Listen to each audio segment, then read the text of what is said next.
Welcome back to my YouTube channel and also to my studio. I'm sorry I haven't done any videos for a long time, but I have been quite busy with other things, and also they do take a long time to edit and produce, and I always find I'd rather be doing something else. But anyway, I have been doing some quite exciting stuff lately, and I thought you might like to see my latest venture into collage. I recently acquired this beautiful book which I've called my organic journal because of all the organic materials on the cover. It's got leaves and bark and all sorts of things on it. When it originally came, it had an embellishment on the front that I really didn't like, so I took it off and replaced it with a new one of my own making. And the original binding, it didn't allow the pages to lie flat when the book was opened, which would make it very difficult to use as an art journal. So I took it apart and remade the binding so that the pages would lie flat. And the pages are made of lovely handmade paper. This is quite absorbent and not very thick, so I've spent some time sticking two pages together and also removing several pages, because I know that when I build up with lots of texture and different layers and so on, the book is going to get too fat. So I've had a bit of preparation to do, and I shall continue to do that as I work through the book. The holes from the original binding disappear as I work on the pages. They get covered up and disappear. I've also been doing quite a lot of gel printing recently, and I decided for working on this book that I would keep a fairly limited palette, using mostly brown, cream, black and white and some gold and bronze metallics. But I started gel printing rather late in the day, I'm afraid. It's something I've been wanting to do for years, and I kept putting it off, thinking, oh, it was going to be too difficult or it'll be too messy. And I bought a cheap gel plate which was rubbish, and after one session I put it away and thought, oh no, this isn't for me. But watching YouTube videos, especially Froyle art, I'll put a link to her channel in the description box. She was so brilliant at it, and it made it look so easy as well, and I thought, I've really got to get on with this. So I bought myself a decent gel plate, and I haven't looked back. It's been absolutely brilliant, and I really enjoy doing it. It's such fun. So anyway, I had this book in mind when I created the first lot of backgrounds and prints, using this fairly limited colour scheme, and also using some of the stencils that I've made recently. I spent several weeks designing and making stencils and masks on Inkscape on the computer and cutting them from Tyvek. And all the designs for the stencils and masks are available for free download on my OneDrive, and I'll put a link to that in the description box below. They are in the cutting format, SVG files, and also as PNG images, so that they can be printed as well. And I'm really grateful to Froyle for her inspiration and for her excellent teaching for a newbie gel printer like me. The bath mat texture generator for the gel plate was her idea, and I was able to pick up the same cheap bath mat from eBay, which was brilliant. It was only about £3 or £4, and I've cut it down to size, and I've been playing with that. It's really great fun. So these are the prints that I got from that. And whenever I'm doing any mixed media work or painting or spraying with inks or anything like that, I save all my clean-up sheets and scratch papers that I use to clean the brushes off with, and any failed prints, because it's all potential collage material, and even the worst failures can be added to and rescued. So not much goes in the bin.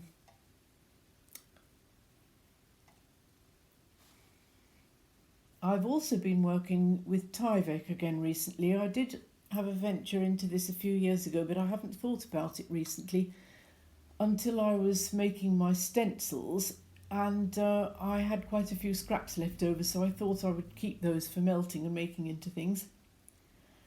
So I decided with this particular collage that I would make a sunflower and make it out of Tyvek. So I cut some irregular triangles from the scraps that were left over from the stencil making, and I melted them. And first of all I painted them with yellow, and then I added different browns to grunge them up a bit, because I didn't really like that plain yellow and it was a bit bright. I want things to be more grungy for this book. And to make the flower centre, I cut a circle of Tyvek and pierced holes in it and distressed it with the edge of one of the blades for my hot knife. It's a tool that has interchangeable blades on it, and I used a pointed cylindrical one, and depending on how far you push it in, you could get different sized holes. And this stuff really melts well. I mean, you didn't have to use any effort to push it through. And I painted it with brown acrylic paints and added some gilding wax. And then I stuck the petals onto the back of this flower centre with hot glue. So moving on to the actual collage in the book, I made a selection of different papers from my stash and also from the new gel prints that I've made. And here's the page with the collage completed. I didn't take photos of every stage because it's just a question of cutting them or tearing them and arranging them, sticking them down. So in a bit more detail, here's the left-hand page. And I covered the whole of the left-hand page with one of my gel prints, which I really like. I think it's a really nice print, this one. I think it might have been a ghost print to pull stuff off the plate.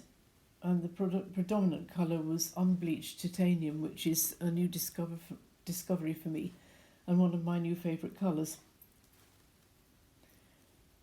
The bottom of the page, I used another gel print. This was one of the initial pulls when I first used the cheap bath mat to create texture on the plate. I covered the whole of the plate with black acrylic paint and then pressed the bath mat onto the plate with the suction pads down. That's what creates the texture. And then laid the paper on top, and I pressed well down into all the holes between the patterns on the bath mat to pick up as much paint as possible onto the paper. And I did 2 or 3 pulls this way to get as much up as I could, and then I removed the mat. And then the subsequent prints were ghost prints, and these are the most interesting ones to do because you get all the texture. But the initial pulls that you do to get the paint off from between the pattern are really quite nice, interesting. Even if not as interesting, they can still be worked on and made use of. And the one I chose for this collage, I did use for a subsequent print, which knocked back the black shapes a bit and added a bit more interest. And then on the page, across the join between the 2 gel prints, I stuck down a piece of melted and painted fruit net. And this is very common stuff. You get it from the supermarket with fruit in it. It's made of plastic. And when you melt it, it shrinks and hardens a bit. And it's really quite nice. You can make it shrink right down very small the more you heat it with the heat tool. And you can paint it, and it makes an interesting mixed media texture element. And I painted this piece dark brown and stuck it down with gel medium. And then rummaging in my stash, I found some writing paper that I've had for years. Somebody gave it to me as a present. And I think she bought it in one of the London museums. I think it was the National History Museum.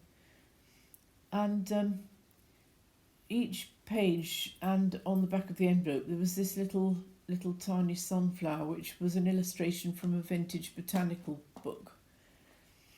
And I've never used this paper, and I thought, well, it's just hanging around taking up space, so time to use it. So I fussy cut out 3 of the little sunflowers and stuck them down onto the fruit net. Moving on to the right hand page, this is the whole page as it was completed. At the top, I've had the papers at the top of of the page in my stash for many years, and again, they really should be used up because they just take up space. I bought them when I was first starting out with all this kind of thing. I didn't really know what I wanted to do at the time, and I thought they were quite nice at the time, and I haven't really used very much of them. And they're from a small pad, an A6 pad of Sizzix printed cardstock in various colours and designs. And one of the pages had this tribal looking border on it, so I cut some of this because I like the geometric striped piece at the top and the circular, semicircular border as well. And with that one, I fussy cut round the circles so that I could bend it around into a gentle curve on the page. And I enhanced this with a line drawn with a black Posca pen, and then added some marks with a brush using another of my absolute favourite paints of the moment, which is golden iridescent bronze fine. That is the most metallic paint I have ever used. It costs an arm and a leg, but it's absolutely worth it. It's fabulous, really lovely. And I also used that paint to cover a bit of an unattractive white edge where I'd torn the beige swirly paper, but you can't see very much of that. Now we can look at the sunflower in a bit more detail. And I'd spent all that time creating a perfectly acceptable flower centre from the Tyvek circle, and I decided to add some flower soft, which is like flocking kind of stuff, and I had to mess about with it no end to get it to stick properly with gel medium. And once it was dry, I painted it to make it a darker shade of brown, and then I put some more gilding wax on, and the result of that was that it covered the complete surface of the original flower centre that I'd made. I could have stayed with the original, which looked perfectly fine, but anyway, it's added a bit more texture, I suppose, and so nothing lost. Then moving down to the bottom of the page, as I mentioned before, I always keep all my clean-up sheets, and this includes paper towels and baby wipes. I've got a whole box of glorious paper towels covered with inks and paints ready to use in projects. And you get to double whammy with those because they're two-ply and you can pull them apart. And when I create them, I try and keep them in separate colour schemes to prevent producing a lot of mud. And in this case, I had 2 baby wipes at the end of a gel printing session, which I'd used to clean the plate. And the paint on them made such gorgeous shapes and subtle colours that I simply couldn't throw them away. I thought, well, they'll go in the box for collage material. So I chose one of them for the bottom half of the right-hand page in this collage. And when you stick them down and they've dried, they end up with a fabulous soft velvety texture, which just adds further interest to the page. They're really lovely to use. So here's the whole completed page again. I've already completed 3 pages in this organic journal. You can see full details on my blog. And I thought you might like to see the other pages I've made. The first page inside the front cover was a bit of an experiment with mixed media, and I made a lot of mistakes with it, and some of the inks ran into each other before I learnt how to seal the layers as I worked. I'm still pretty new at all of this. It came out quite differently from what I had intended and much darker, but you do live and learn. And here are some close-ups. On balance, I'm more pleased with this page than I was to start with, once I'd got over it not being what I originally intended or wanted.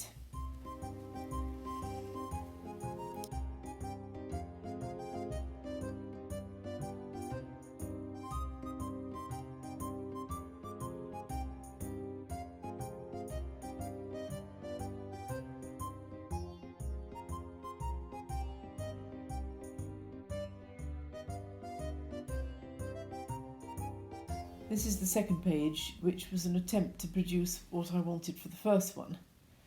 And initially it succeeded fairly well, but it seemed to lack a focal point, which was why I put the flowers and leaves on.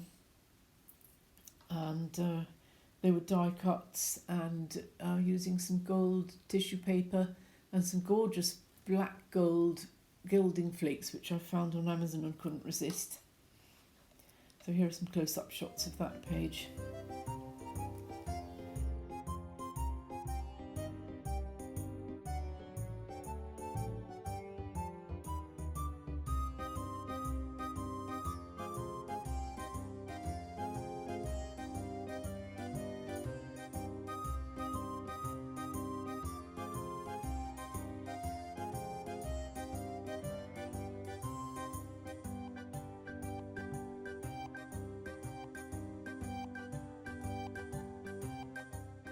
And then moving on to page 3, this is a page that I did with tea bags, and I had some great fun with this because I really love working with tea bags, and it's like a patchwork collage, individually decorated in different ways, like a sampler. And the background was made with stenciling and some applied drywall tape with some additional painting. And here are the close-ups of that page with showing the various tea bags, and I used various different techniques for this: stenciling, painting, doodling and so on. And I'll probably pursue this theme further on later pages because I really like working with tea bags, and there's quite a lot of interesting techniques you can use.